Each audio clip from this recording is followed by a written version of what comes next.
Do you want me to give the flowers or do you want to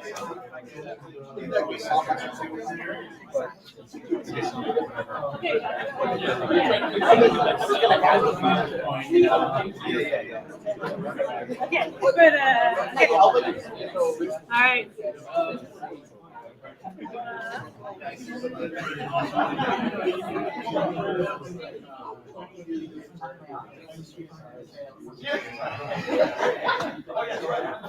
Taylor, do you know if Danny's still on door duty? Can you keep him on door duty for another like 15 minutes in case there's stragglers? Okay. Hello, everybody. Thanks for making it out. Another monthly meetup from Nice Moves. If you don't know who I am by now, I'm Natalia. I'm the vice president. I'm here to intro to the events because I'm also the events chair. We're super excited to have Andy Lefton here to speak, talk about his most recent short film, his process using Cinema 4D and Unreal Engine, and also whatever else he wants to talk about. So if we can welcome him to the podium.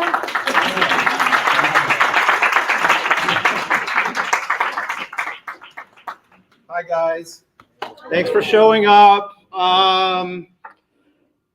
Like she said, my name is Andy Lefton. I'm kind of a local CG generalist, VFX guy, kind of, I don't know, I say filmmaker, but I just like to say that I like to make stories. But yeah, so I want to thank Natalia, Danny, Nice Moves, everybody here, and thanks for showing up. Like I said, I'm a CG generalist. Right now I'm kind of working at MadMicrobe. I've been there for about 6 years. They're based in Philly, but I work remotely here. And I'm working there as a senior 3D artist and art director. And like it's been said, I'm here to kind of talk about my short film. So I'm going to kind of begin from kind of the beginning here for my film. Two Worlds. That was my old film. Yeah. So World Suicide. So quickly, I'm going to go over kind of the origins of the film and the concept. World Suicide kind of came to me sort of through a friend, like the idea of it. And I have a buddy of mine who lives in Norway, and he's a composer. He's an audio guy, and he kind of does. He does weird stuff. He kind of does noise, ambient, atmospheric, kind of synthy kind of stuff, you know. And it kind of reminds me of like John Carpenter stuff. Like it's super rad. It's kind of sci-fi, you know, retro-y kind of stuff, you know, Terminator, or like Escape from New York. So one time he sent me this album. He's like, "Hey man, check out my album." I was like, "Okay." And I was out in the world. I had my headphones on, and I was listening to the album. Really cool stuff. And I came across one of the tracks that kind of stopped me a little bit, and I kind of thought about it. It was like really strong, right? It was like, all right, this had a hook to it. It sounded very, I don't know, ominous, almost like misanthropic in a way. And so I kind of got this idea, and I was like, man, like this song is 3.5 minutes long, and boy, this would go good with like a short film. Yeah. And I swore to myself I would never do another short film. And I'll get to that. But the one reason why I felt that this was going to work was I really wanted to get into an Unreal. And I told myself that I wasn't going to do another short film just because the pipeline at the time that I worked with, and I still do to this day, I work in Cinema 4D and I work Redshift. Those are my babies. I love them. But if you work in traditional rendering, it's very time consuming, right? Even if you farm it out, it's very time consuming. And so I knew what was going on with Unreal. I knew what was going on with real-time rendering, and I never touched it. And I told myself, man, I don't know, like, do I want to do this? You know what it's like picking up new software. You got to teach yourself. You got to go through the trials and tribulations. And I figured with the technology where it's moving today with Unreal, it's incredibly smart to get up and stay relevant because, you know, it's like the industry is constantly moving. It's constantly moving. And if you don't stay in front of it, you're going to kind of fall by the wayside. And it's going to be, you know, you're going to become irrelevant. So it's like you want to be relevant. You want to know what's happening in the world. And I figured what's the best time to do this than right now, get into Unreal and just deal with it, right? So I found the time, I found the energy, I sat down, and I came up with this idea. And so this was kind of the origin of the film. First came the music, which is really bizarre, right? Because you don't normally like start with the music and like, you know, usually it's vice versa. You have to draw an idea and then you score something to that, right? this was vice versa. So it was an interesting process. So the music itself was very driving for me. And we're going to get to that, and we're going to play the film. But I just wanted to kind of explain to you the backstory of how I got to where I am now, and I'm still alive to tell the story. So like I mentioned, before the music, before Unreal, before the film idea, I had this concept that I did, and it was just a personal project. It was, I'm a 3D modeler, I'm a generalist, I kind of do it all. I was like, you know what, I kind of want to make the ship, I like corrosive environments, I like post-apocalyptic stuff, And I thought, I'm going to make this vehicle, it's going to be in the future, and it's going to live in this weird, desolate, isolated environment, and there's going to be this mysterious place that it lives, and it's, you can tell there's like this hatch, it leads somewhere. So this already existed. So I already had this well before the music, well before the idea. And I thought to myself, man, you know what? This concept and this idea would marry really well with this song. Like it went together with that retro feel. At least I felt like it did. And so I had these ideas. Everything you see here was previously done in Cinema 4D and Redshift. And all the shaders and all the texturing was done in Substance, okay? So when I did this, I created everything in Substance Painter. I don't know if you guys, anybody here, shader artists, yeah, it's absolutely incredible program, right? So I built everything. I got the look that I wanted. Everything's corroded. It's rusty. It's gnarly. It kind of tells a story, right? So my dilemma was, how am I going to take what I created in Cinema 4D and Redshift, and how am I going to bring that into Unreal? I've never touched Unreal. I don't even know what Unreal can do. Like, will Unreal even take my models, right? So I had my work cut out for me, and I realized that, okay, I just need to sit down. I need to go through the trial and error. I need to do the R&D and all this stuff. And I had these models. So half of these already existed to stuff that I had previously. Some of the stuff I built for the film. So these are all original models I did. The hatch I built, you saw in the illustration. The ship for the illustration. This station was an old model I had that I revised for the film. This is an old turret that I had, like a tutorial I did for like Pluralsight ages ago that I revised for the film. So I had all these assets around. I was like, man, just throw it all together, So this is where it all came from. And I went back to myself, how am I going to bring this into Unreal? So everything was in Redshift. At the time, when I was doing this, I was on beta. So I was on beta version 5 of Unreal. And I just the first time I ever opened it. Redshift does not talk or work in Unreal. Although I did find out today that version 5.2 actually does talk to Redshift. Okay, so I could have shaved off like 3 months there. But so the beta version didn't accept Redshift materials. So I kind of had to step back and I had to kind of rethink stuff. So I was like, okay, I know Unreal will take my models as FBXs or Olympics or however I wanted to export them and import them. But how am I going to bring the shaders in? Turns out that at that time, Cinema 4D standard shader, I don't know, is there any C4D artists here? Anybody? Toy? Okay, couple. So the standard shader, which is just kind of the out of the box shader system in Cinema 4D, would take the textures. So I had to throw away all the Redshift stuff. I had to take all the maps that I created in Substance Painter, and I had to attribute those to the standard system of Cinema 4D and then export that. So I find out later, meaning like a month or so later, that Unreal, you just don't export, normally. They have a bridge in Unreal called Datasmith. Okay. Now, Datasmith is a bridge where Unreal can talk to a Cinema 4D scene, an actual scene. So I don't know if you've ever noticed in Cinema 4D, for those that work in it, you export as Cineware. Cineware, I don't know why they called it that, but what Cineware does is that Cineware somehow arranges the algorithm of the file so that it can open up directly in Unreal. And so that was awesome news for me.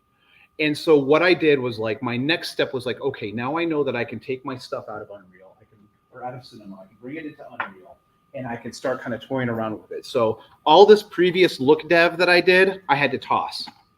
So what I did was I brought everything into Unreal, and then like it says, I did a revised look dev, which was all of this was created in Unreal. So then I threw away all the existing work I did, started over in Unreal, using the same substance maps that I use in Substance Painter. And you can see that I changed stuff to be attributed more to the theme of the film. So maybe like a construction yellow or whatever, that maintenance yellow or something like that, you know, but it still has the corrosion. It still has that kind of gnarly disgustingness to it. Very toxic environment. And so I knew at this point right now that I could do this. I did the look dev, I did the frame, I worked around, I was absolutely in love with Unreal, changed my life.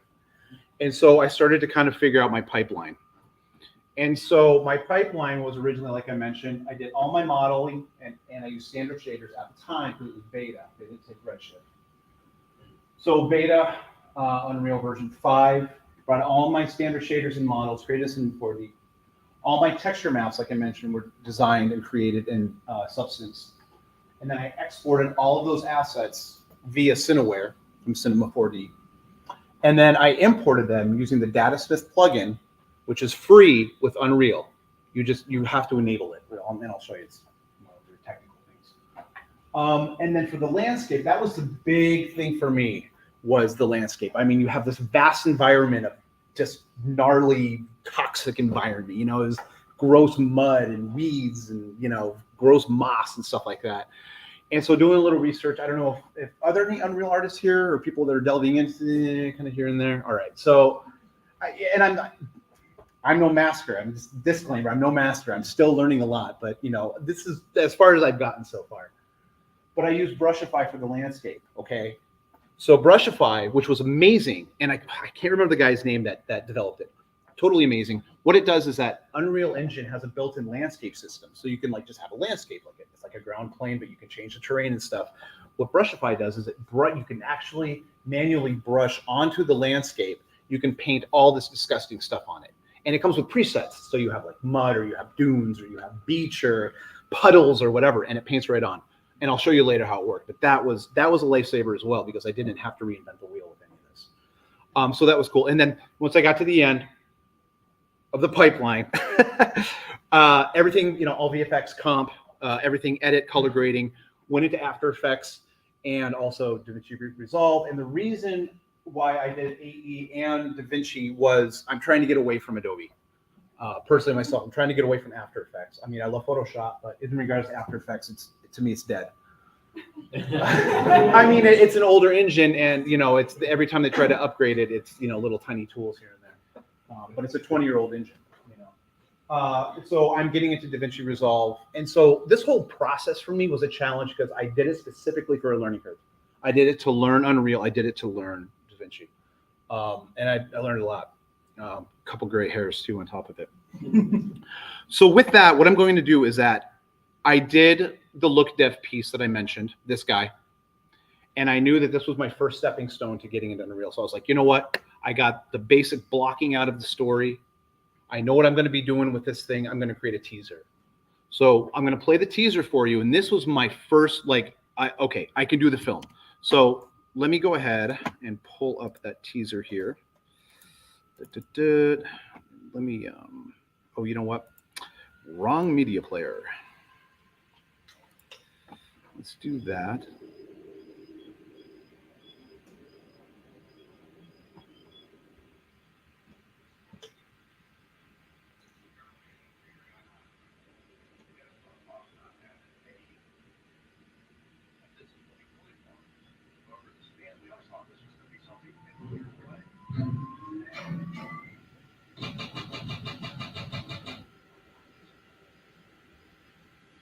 Okay, so that was the teaser.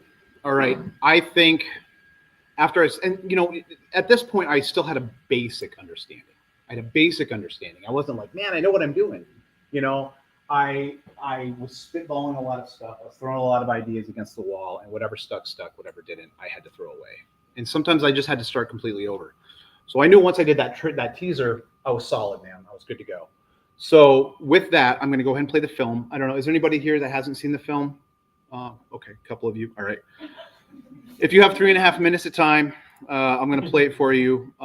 It's not exactly the most cheeriest thing in the world, but and again, you know, I want to reiterate, you know, I wasn't out to to do anything crazy or like show off. This was a personal challenge. And if you told me a year ago that I was going to be standing here talking to you guys about this, I probably would have been laughing at you. But I'm thankful, and so here's the film. So be kind. World suicide didn't piss off at all. Yeah. Exactly. It's a cheery piece. Okay. There is no climate threat. Our investigative journalists have proven this time and time again. Alternative energy has failed.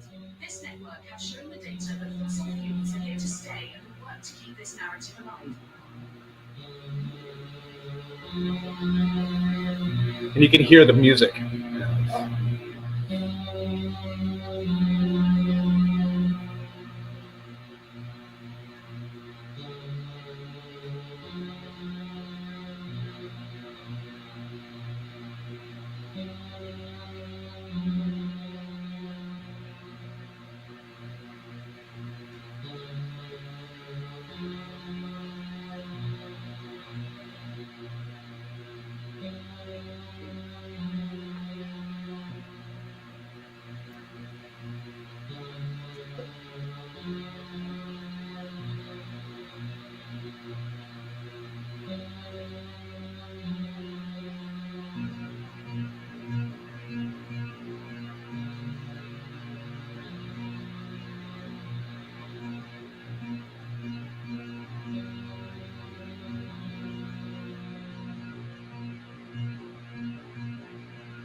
All right.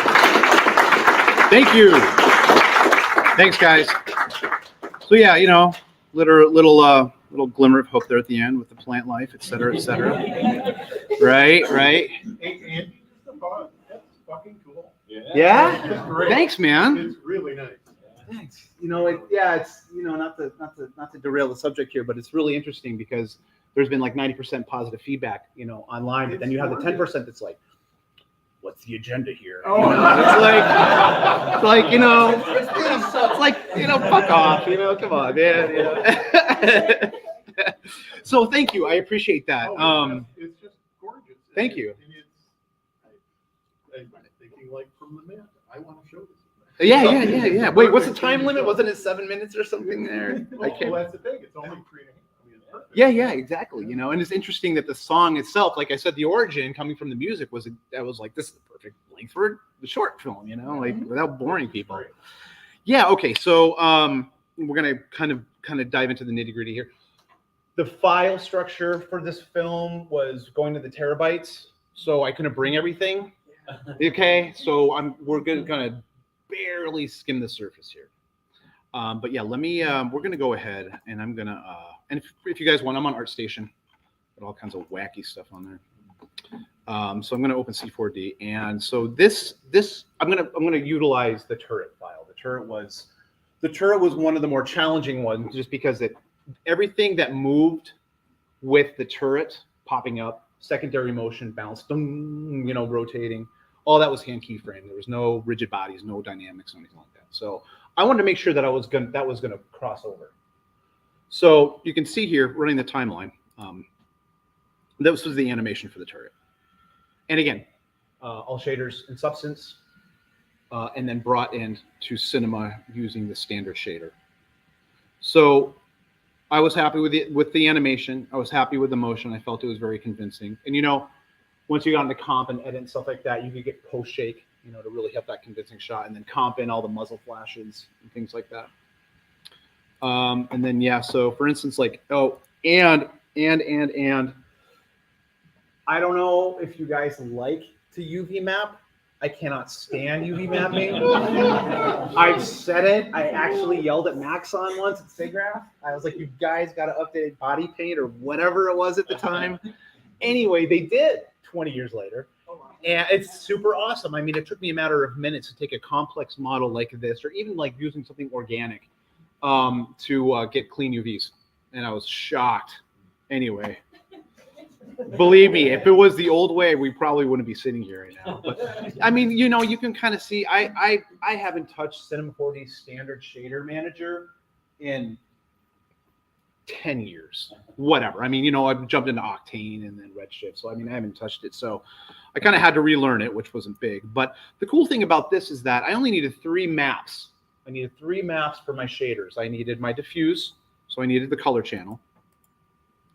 I needed a roughness map for all my specularity and all my light to break that up. So I got that through using Substance, and then my normal map. And it was very interesting because at the time during the beta version, tessellation and displacement maps in Unreal didn't really work that great. And I am a displacement junkie.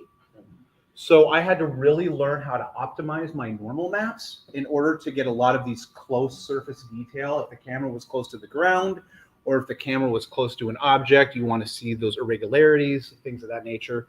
So the way that, getting a 4K or 8K map helped immensely, and you really got those details. So the normal maps were great. So it wasn't like these wacky, I didn't have to have like 12 different maps per object. I just went 3 and it worked, So with that, the shader system was set up pretty well. And like I said, now I think with 5.2, with Unreal 5.2, which came out like last week or something, now you could bring Redshift, all the shaders in. I mean, I'm going to go home and make another film now. Definitely kidding.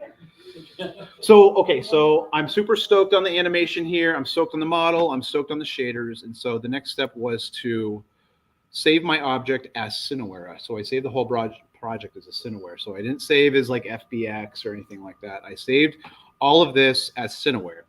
And I've already saved a file. So I would close out of Cinema. I would open up Unreal. Please work. And then, believe me, my files were super duper insane. I wish I could. I actually did bring one. Maybe I can try to open it, but this thing might choke. So we're just going to keep it simple right now. So what I'm going to do is I'm going to use the DataSmith plugin, like I mentioned. This is the bridge, what bridged my C4D scene file into Unreal. Okay. So let me make sure it's even here. So if you go to your quick add, and there are a couple Unreal people here, maybe, possibly. Yeah? Long time? Oh, yeah, you're probably like, dude, what are you talking about? So DataSmith, this is the plugin I used, okay? Normally, by default, this thing would not be active. It wouldn't be enabled. It wouldn't even be here. So if you do this, go to Edit, go to your plugins. And then within your plugins, in the search bar, you just search for C4D. And then your DataSmith importer should pop up. Enable it, close out, restart Unreal, and it's going to be active. And you'll see it here. So DataSmith plugin, file import, like we all know, right? And I've already done this, and I've explained to you how I did this. So both of these are the same. So I'm just going to bring this in. So we're going to bring it in, just okay everything here, import, leave everything at default, and then give it a second here. It should please work. Uh-oh. Was that me? Oh, it's happening here. There we go. No, that wasn't my fault. Don't let Andy back here again. Andy blew the system. Okay, yeah. Okay, so and it's not the prettiest thing, and believe me, I spent way more time while working on this. But we've got our turret. It's kind of buried here. Let me it's kind of choking. Is it chuggy on the monitor there? Yeah, my apologies. My system at home would fly. So let's bring this up. Yeah, it's kind of choking a little bit here, but we're okay. All right, so we've got our turret. Oh boy, what do I do? I think the GPU is freaking out here. Look at all the detail. Okay, let me see. Just rotate, behave. Okay, hold still. Okay, so here is our turret, right? Fun. All right, so just like any other 3D application, you're going to have. Oh, we lost signal again. Let me see if I'm not plugged in here. Whatever you jiggle to the floor. There you go. Oh, sweet. Look at that. Okay. When you import these files, you get a nice, fun little barrage of folders here, right? Normally, when you import like an Alembic or an FBX, usually it's kind of all baked together in one object or something like that, pretty simple. Unfortunately, it's not like this. This took me a little while to really understand the monster that Unreal is.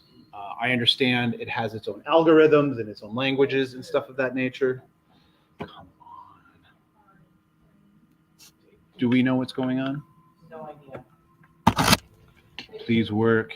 See? Is it the one by your feet? Yeah, I think it's the Oh, one maybe thing it about is. the- Yeah. If you need a monkey to hold the wire. I know, I'm like standing in live wires here. Okay, we're good. Okay. Yeah. Sorry, guys. Please hold tight. I mean, this is a laptop that I just provided and then downloaded. She found it in the alley. She's like, I found this in the alley. I found this one. Oh, wow. Okay. Yeah. It's an Asus. Sorry, I'm trying to configure myself here. Okay, so, all right, so yeah, when you import, you get all these goodies, and you're like, what the hell's going on here? Okay, so we have our data Smith file scene, which consists of our turret. There is no animation on this turret. There's no there is animation, but it's currently not on there. Okay, so it doesn't come in automatically baked into the model. It doesn't come in animated. There's no timeline. There's no nothing. I was like, well, how the hell am I supposed to do this if there's no timeline? Where are my keyframes, right? So Unreal brings this stuff in from C4D individually. So you have your data scene file, which is all of these folders right here put together, and then you have your separate elements. So you have your textures, like we've seen. We have our materials, which we know it's got to populate there. So that's all our UV and bake textures, and then we have our geometry, which is all the individual elements of the turret object itself. You can tweak this stuff in Unreal, which is great. I never had to bother with it because I did everything preliminary in C4D. But then I realized there's an animation folder, and in the animation folder, you have this thing called a level sequence or a level sequencer. Unreal has a kind of its own timeline where it's like normally in like Maya or Max or whatever you guys use. You have a timeline that's kind of built in, okay? Sequencer is its own editing timeline as well. It's the same concept. It just operates a little differently. I can't go into specifics because I'm still trying to figure it out myself. But if you double click on this object, what it's going to do is that it's going to open up the sequencer, which now you have a timeline, okay? So this is all the information that came from Cinema that is now into Unreal, okay? So you see your keyframes, and now we're going to have animation to our turret, okay? Just move, don't crash. Okay, so now we have all the information that we wanted, right? It's all there. And so, yeah, it's going to be a little choppy, but it's all there. And that is how that worked for me. And so after all the elements that I had, so I had my vehicle, I would bring the vehicle in the same way. If the vehicle had animation, which it didn't necessarily have to have animation in cinema, because I just needed the object. I just needed the vehicle itself to live in Unreal. And then I would just animate, put a keyframe at point A to go to point B, and it was fine. You know, put a little rotation in here and there, maybe a little shake. And so that's how that worked. Another thing that really helped me build this world, and I just realized I did not sign into my account. Let me see if I'm able to. Nobody look at my credentials. Are you guys familiar with Quixel? Quixel megascans? Yeah, okay, you know. Okay, so anyway, Quixel megascans is awesome, but it's also evil. Let me just sign in here real quick. Oh my God, what's my credentials here? Give me an uno momento.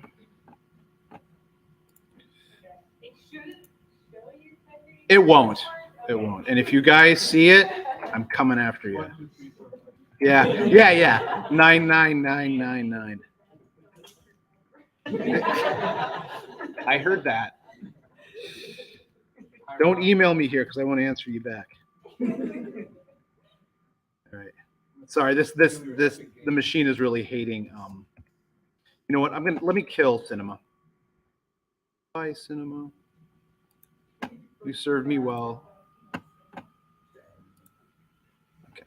All right. I don't know if this is gonna work. Please, God.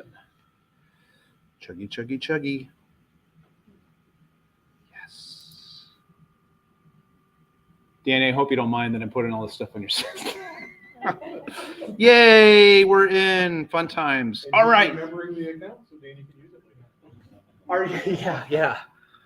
Yeah, if I see any activity.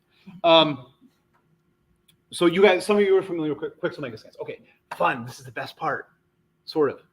Quixel Megascans is a third-party application that is integrated into Unreal, and what it is photo. What's the word? Photogrammetry? I can never get that word right. Photogrammetry. Thank you. It's photorealistic objects. People go out with these special cameras, kind of light art systems. They take 3D scans of objects. They take the geometry, also the surface material, all the displacement, and they convert it into a very awesome 3D object. So they have a massive library of stuff. So if I wanted to go, hey, I want a ground plane in my scene. And again, I apologize. This thing is kind of chugging along slowly here. They have everything from maps, textures, 3D objects, architecture, nature, etc., etc. And so when I was first started to use this, they had a very small amount of what I needed. So some of my stuff, I used a world builder. You guys familiar with Gaia? It's a world builder. It's kind of like, what are the other world builders? Anyway, it's like a world builder. Okay, so you build terrains, mountains, cliffs, whatever you need to, right? So I use Gaia for a lot of my stuff, but then I realized the Megascans was the thing. This is connected to Unreal. Works hand in glove with it. All I got to do is find what I want. Okay, let's find what do we want? We want a nice little ground plane, right? Something funky here. Something. This one looks pretty sweet. So you download it, right? Oh no, where'd you go? There you are. So you want to download it. I'm going to do medium quality for now. You can get the nanite. You can get high quality, but we're not going to worry about that right now. We're going to go medium quality. So the resolution isn't going to be that great on the geometry. It'll look a little choppy, but you'll get an idea. So this is downloading. And then what we're going to do is we're going to add this. And this should, if everything goes according to plan, go directly into Unreal for us. It's going to create a new folder for you, okay? And you can see I've already had other stuff that I've been kind of playing with. So we have beach sand with pebbles. We have a dry riverbed, et cetera, et cetera. And let me try to find one that's super rad here. Okay, so the static mesh, these are all the materials that come with it. This is your static mesh. So this is the actual geometry. Usually you have a preview. It'll let you see your little ground plane. It's not loading right now because it hates me. So I'm going to drag that into my scene, and it should plop right in there. Okay. So it looks pretty rad, right? There's our little dirt pile. The film is done. And so what I'm going to do, and just for the time being, I'm actually going to scale. I'm trying to get my turret to a world scale here. kind of bring this guy down just a little bit here. So cute and tiny little turret. All right, let's bring him down. Choke, choke, choke. And then, you know what, that'll work. And then let's take our ground plane over here, kind of plop that into place. And then this is how I kind of started the process of the film. I mean, obviously I did the same thing with the teaser, but I'm going to frame this up here. I just started taking these pieces. I just kind of started blocking them out. And you can kind of see, sorry, this thing's really slow right now. Kind of do that. And then I'm going to hold Alt. Where's Alt? Hello, Alt. And then I'm going to just drag, and you can just make copies of this stuff. And what it's doing is it's just instancing the geometry. It's not creating an exact copy, so it doesn't have that crazy, wacky processing power. And so this was kind of pretty much the process that I had throughout the entire film. The problem that I personally have with Quixel megascans, it looks amazing. You're getting killer cinematic, filmic kind of layouts and environments, is that I've noticed that a lot of people really abuse it. Okay. For me, I want to use it because oh, don't do that. I use this because it's a great element to build these worlds, but I don't want to focus on it because it looks awesome. You know, it's a free thing. I'm going to totally exploit it and make a film based out of rocks. You know, I just use it to help. So I took a lot of my original designs and I blended them in, with it. So I knew that I could walk away with a little bit of integrity, that I didn't just, exploit and utilize something that was free on the market. So, and so, we can go to a blue in the face on this stuff.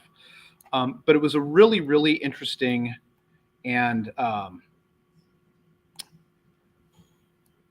insightful process. So you've got this, this world, and then we can create. And for those of you that work in Unreal, I am just, oh man, the cameras, it's absolutely amazing. Completely cinematic quality. Really good stuff. I work at 24 frames per second. Film. Going to grab a camera here, this icon right here, and that camera is going to just automatically go into your timeline. Okay, so you can see that now we're looking through the camera. Okay, so you've got, it's whatever, okay depth of field. Not the greatest thing. I'm actually going to change some of my aperture and some of my focal length here. So give me an momento. Doing a little bit of research in what other people use. I've been using the 16:9 DSLR setting for the camera for cinematic quality. And then World Suicide was rendered at 2K, just for those that are interested. Can I ask you a quick question? Yeah, You're man. saying that you're doing shake and stuff. Yes. In After Effects. Yes. Are you rendering bigger to do that, or what was your final resolution? My final resolution was 2K. So I rendered 2K out of Unreal. Okay, and then I brought that into comp with After Effects or DaVinci Resolve. So if you're doing after process camera shake, so Right. A whole bigger thing. So yes, and I kind of had to reverse engineer that because normally I like to do shake and post because you have control over it. Okay, so I was actually playing around. They have a good shake system in Unreal. Oh. And my whole point was to do as much as possible in Unreal to understand Unreal. Yes, a good part of the film was done post comp, but we're talking like some of the HUDs, muzzle flashes, dust trails. However, I did 90% of the film, like the particle system was done in Unreal, which is just mind blowing. Like I had the particle system figured out in 20 minutes. I couldn't believe it, man. I was like, WTF, right? So my camera, my lens settings changed per shot. It depends on what angle you're at. It depends on distance, etc. But I kind of would default at 30. The really, really super rad thing about Unreal is their focal settings. Okay, so they have depth of field is a thing that we all know and love. We know it helps frame our shots, helps focus on what's in frame. But sometimes a lot of people overkill with it. They have a really shallow, so things look miniature and tiny. So I had to find a really good balance. And back to working in post. Like normally I would do a lot of my depth of field in post, but true 3D depth is much better, I feel. Same thing with motion blur. Unreal's motion blur is true 3D, unlike using what is the one in After Effects? Real motion blur. It's 2D. You know, so I was just like everything I did in Unreal was like totally sold on it. So we have this little plane, this purple plane here. This purple plane is going to show us what our focus is going to be. Okay, so it's a focal plane. All right. Yeah, super sweet. And so, you know, you can adjust this where you want to focus your camera. So you can see if we're focusing on the foreground here, kill that. You can see that the rocks are in focus and our turret is being racked focus out, right? And I did, like in the teaser, I did have rack focus where we're ending on the turret before it comes up. We're focused on the screen. We see the broadcast, and then we rack focus to the turret. And I had absolute control in Unreal doing that, whereas normally I would do that in post. So this is a super cool thing here. And then I think if you change your aperture, you could probably like really up your blur in the foreground, so you can kind of see. But you know, the stronger you go, the more unnatural things are going to look. You know, so I wanted this thing to look pretty big. You know. And a lot of the cinematic feel to this was atmosphere. Oh my God, atmosphere! Give me fog. Give me as much fog as you possibly can. And I didn't do that to hide anything. I wanted to live in this world that was toxic, right? Wanted to be gross, and you want to choke on it, right? So Minneapolis today. Yeah. So Minneapolis today, absolutely Minneapolis today. You know, and so and again, I can sit here for months and talk to you about this stuff, but the lighting system, the environment atmospheric system in Unreal is the best that I've personally ever worked with. I do a ton of volumetrics in Redshift, and Redshift is okay, but the stuff in here, man, blows me away. Yeah, so you know, you can deal with thick fog. Let me actually punch in the volumetric here, so you can kind of see here. I don't think I can bump my opacity up, can I? No, I can't. Let's try this guy here. So again, you can really thicken it up. Wow. So it's super sick, dude. And the thing is too is that, you know, you've got kind of your natural light, you've got your natural, you know, I didn't want the balloons because it wasn't there's a little bit here and there. It depends on where the camera was and what the focus point was. So there was unbelievable control. Given I did have two GPUs, so I'm now running two 3090s, which is, at that point I was running two 2080 Ti's, which still good. Yeah, and you know, I'm sure it's going to be a little chuggy here, but so I'm not going to do this now because it's an entirely different conversation. But again, I did do shake in Unreal, you know, so the turret comes up, boom, you get shake in the camera, it starts firing, camera. So I learned that there's a kind of a platform, I guess you would call it, in Unreal called blueprints.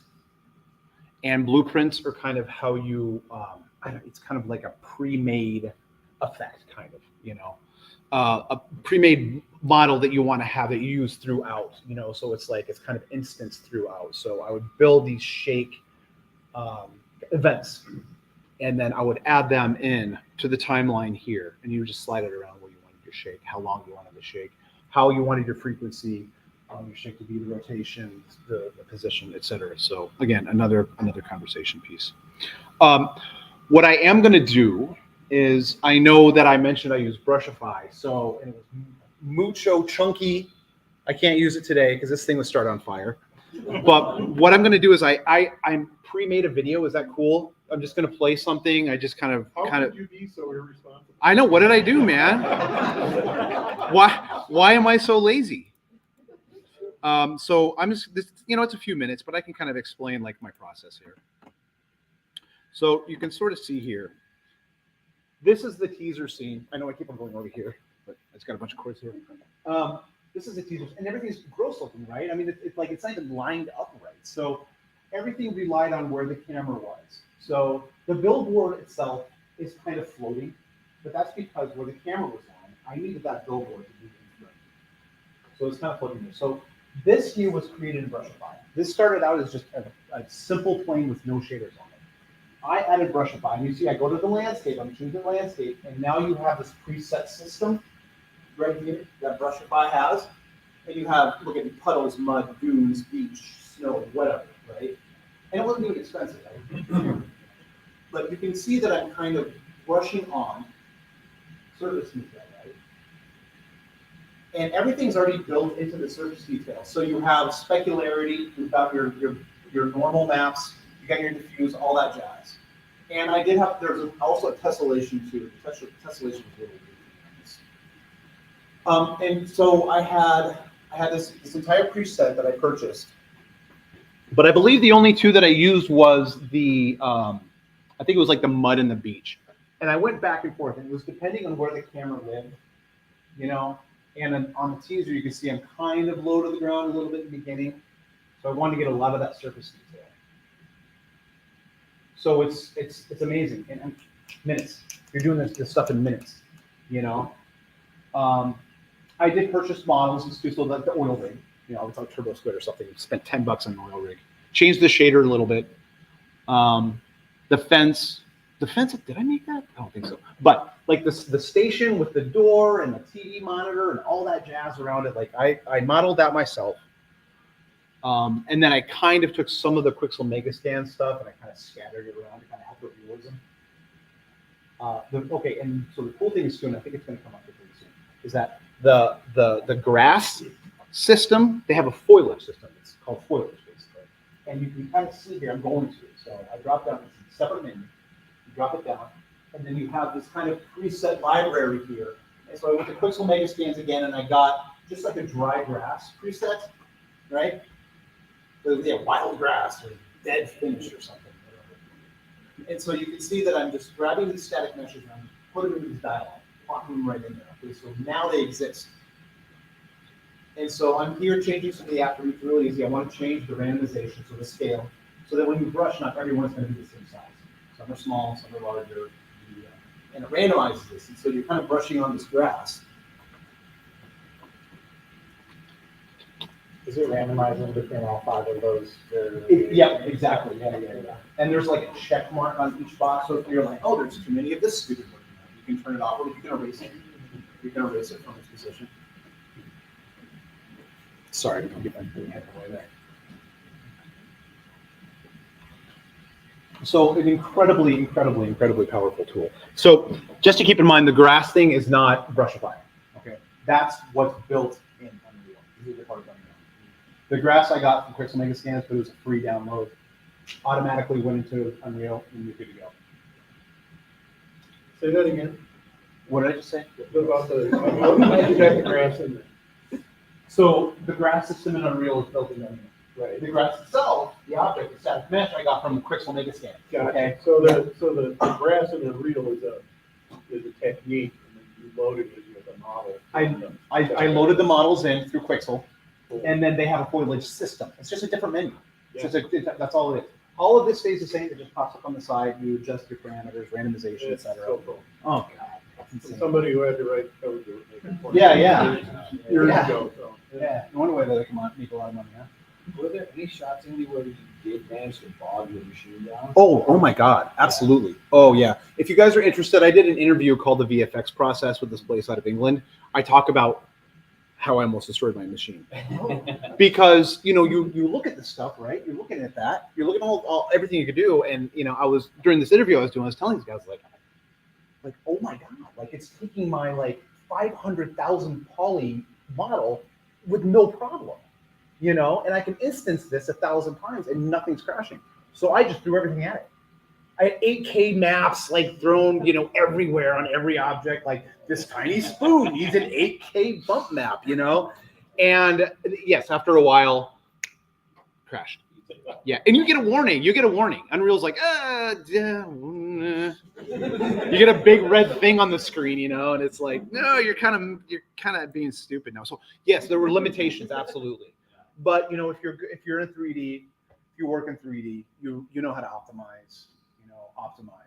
I did not need 8K maps. I did go 4K, but 4K is great, you know. It also depends on the shot. Is the vehicle going to be 30 yards away, or is the vehicle going to be 10 feet in front, right? You know, so it optimized what needed to be done in those shots. I want to hop in here. Do you have anything you want to wrap up your talking before we transition to Q&A and people ask more questions? I'm going to play one more thing, and this is it's totally silly, and we don't have to do it. But are you guys familiar with Olympic files? Okay, so blah, blah, blah, blah, blah. I had to rely a lot on let's do this again. My Olympic files. So the port, the kind of shelter that the vehicle lives under in the beginning, had this kind of tarp, and I wanted detail. I wanted motion, you know. And so I didn't know anything about wind or dynamics or anything on Unreal. So I did this in cinema. So I did all my Olympic motion with cloth in cinema, imported that the same way that I did via the sequencer. The boiling bubbles, you barely see them, but you're kind of close to the ground. You see kind of oily, gross, toxic stuff kind of bubbling. That was all, that was all done in MoGraph, C4D, exported as Olympic, brought in, same way via the sequencer in Unreal. Solid, I'm good. I'm done.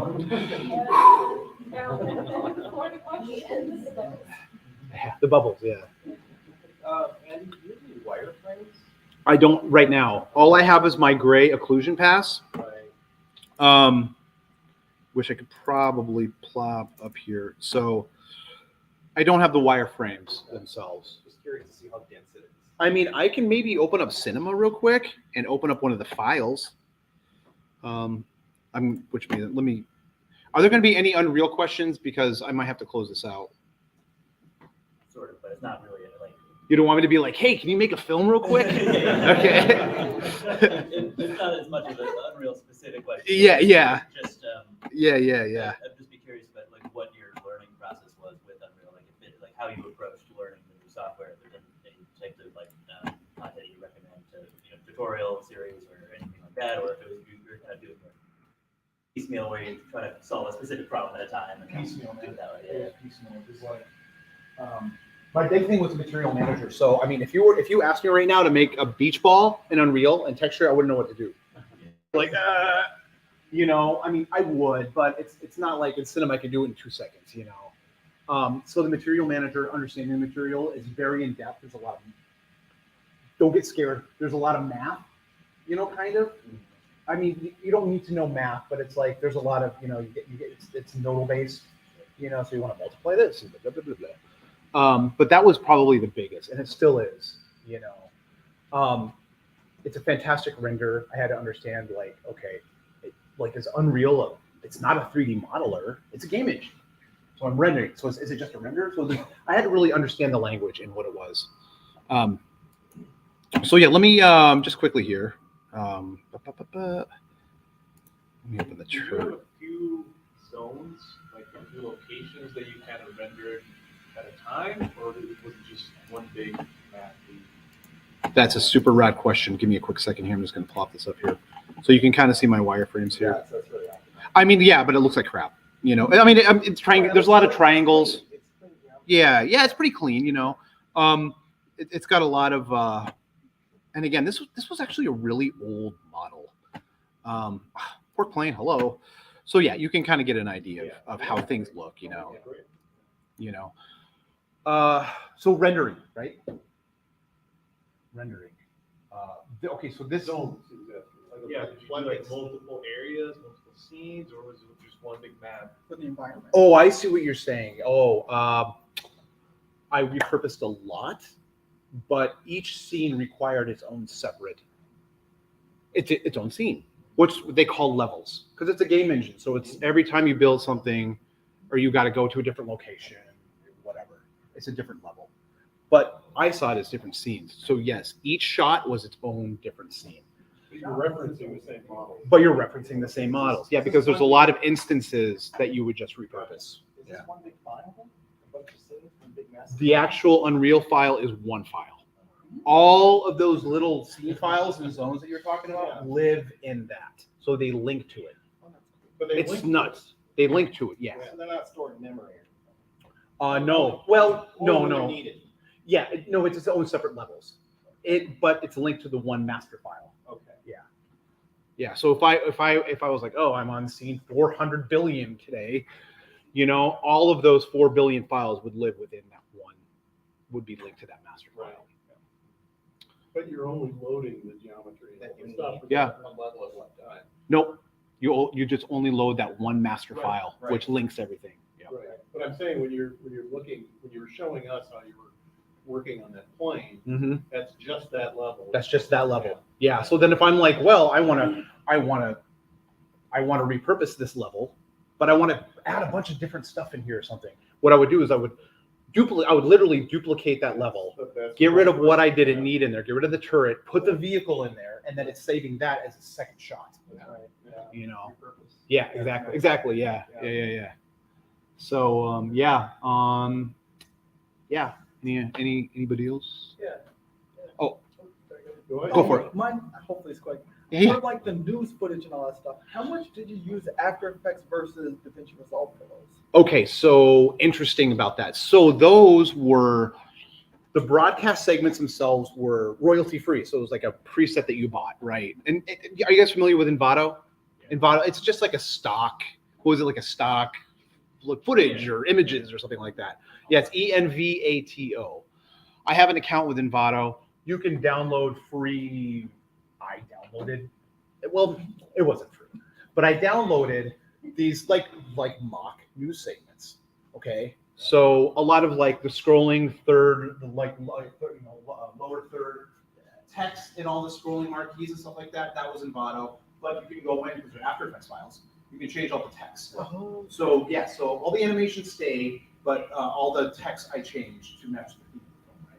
Sweet. I almost had to be the news person voiceover, and I'm really glad I didn't have to. That's right. Yeah. Really You glad. were. That's right. Yeah, that's Oh, that one. so this was super interesting too. So the woman that we hear with the British, the English accent in the beginning, it's like, oh, the media, whatever. Okay, so that was a free voice generator. Oh, that's sick. And I'm like, and I was searching for VO talent. I'm like, man, I don't spend $250 on like this short paragraph, you know? And I was like, free voice generator, like free VO, whatever. And it was like voice generator, you know, you get your first 5 for free or something. And I'm like, this better be good because I better write I only get 5 tries at this. And so I scripted what she says. And then you can pick like three kinds of voices, you know? And I was like, oh, this lady sounds pretty cool, pretty evil and corrupt. Oh, You know, and so that's where that came from. And then a lot of the HUD designs, some of that stuff. So we know, well, maybe not right away. It takes a couple times to see it, but we know that our lone character, which was metahuman, by the way, our lone character is kind of has health problems. Like he has a reason to sacrifice. You know, we know that his health stats are like not doing well. We see the IV bag. There's something, but you know, you just kind of, you know, it's something that kind of helped the story. And so we have this kind of techie futuristic HUD where we kind of see his health stats, you know. So that was done. That was tracked because there's a slight camera float in there. That was tracked in DaVinci, and then I did the HUD in After Effects. Okay. Yeah, and then really heavy, shallow depth of field. You can kind of see there's kind of a rack focus on it. So yeah. And is DaVinci free? I forgot. Or is that like a one-time- It is free. It's Okay. totally free. I can't remember what the limitations were on it, but I had the entire time I used the free version. Okay. The entire time I used the free version. And yeah, like the comping, the tracking, like everything was sweet in it. So I was like, man. Yeah, so and that was the point. Like I said, I started to do this just as a challenge. I didn't think I was gonna walk away and be standing in front of you guys, man. But this stuff was so powerful, you know. I couldn't do this 10 years ago, you know. Any mocap? Yes, mocap I got from. Where did I get it? I can't remember. Yes, but I changed a lot of the keyframing because it would be like, oh, I want this guy to like work at a workbench or something. Right. Because he's kind of seeing welding something. We know he's putting together a bomb or C4 or whatever, right? So it's zzz. So there was the mocap was like hands doing this or something like that. So so I kind of cut a lot of that out, smoothed it out, you know, timed it the way I wanted it. But yeah, original. Some of that stuff was original.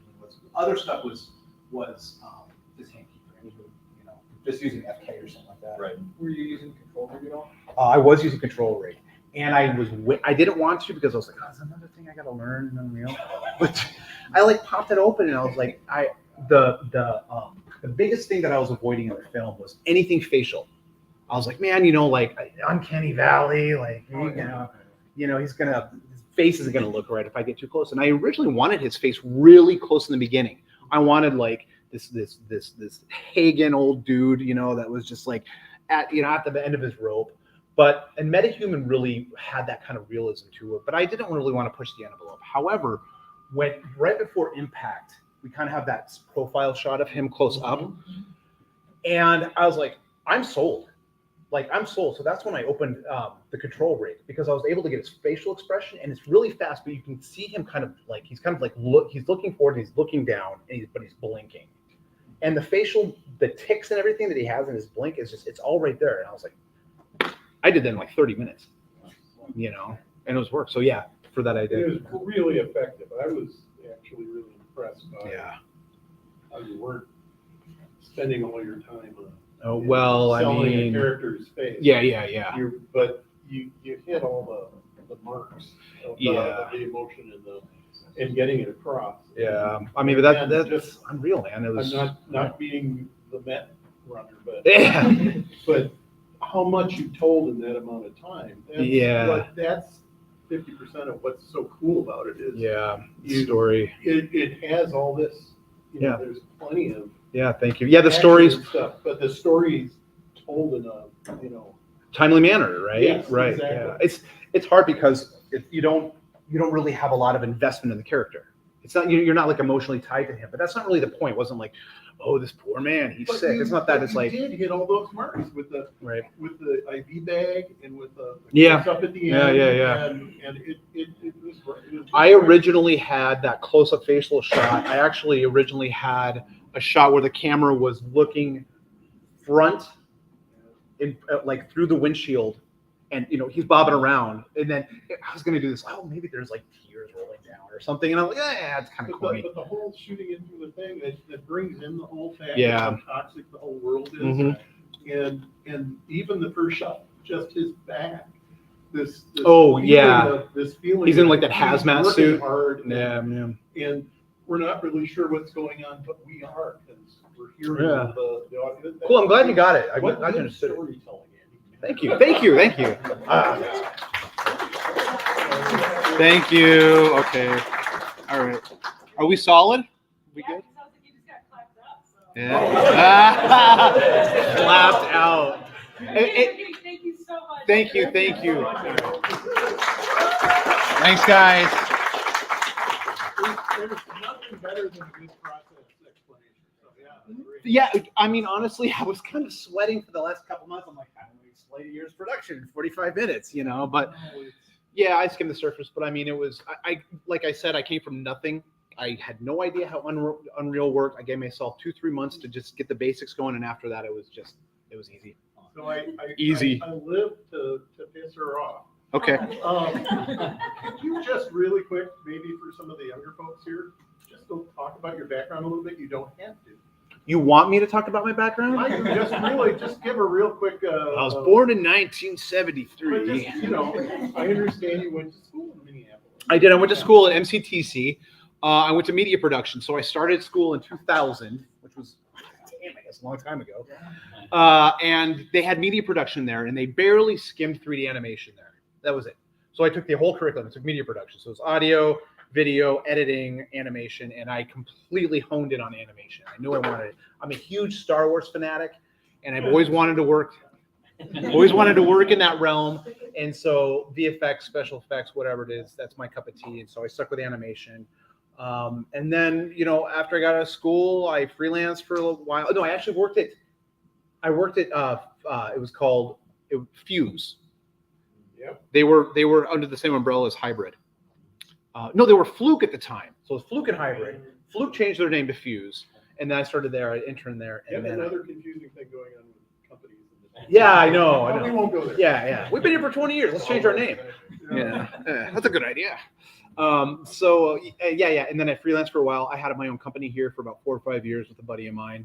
And at that time, the industry was really weak around here for what I wanted to do. I mean, right now, man, CG, VFX, 3D, 2D, motion graphics, the whole shebang is massive here.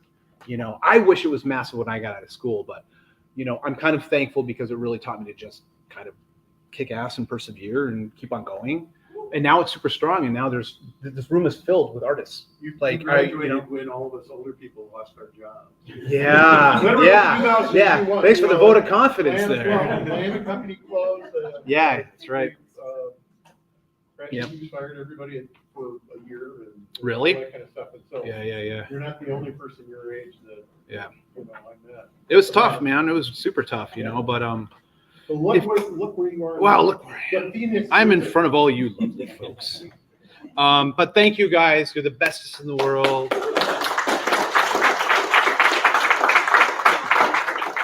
All right. Oh yeah. I did. Back in the day. Andy, when did you start playing music? When did I start? I believe I was 16 years old. A buddy of mine sold me his.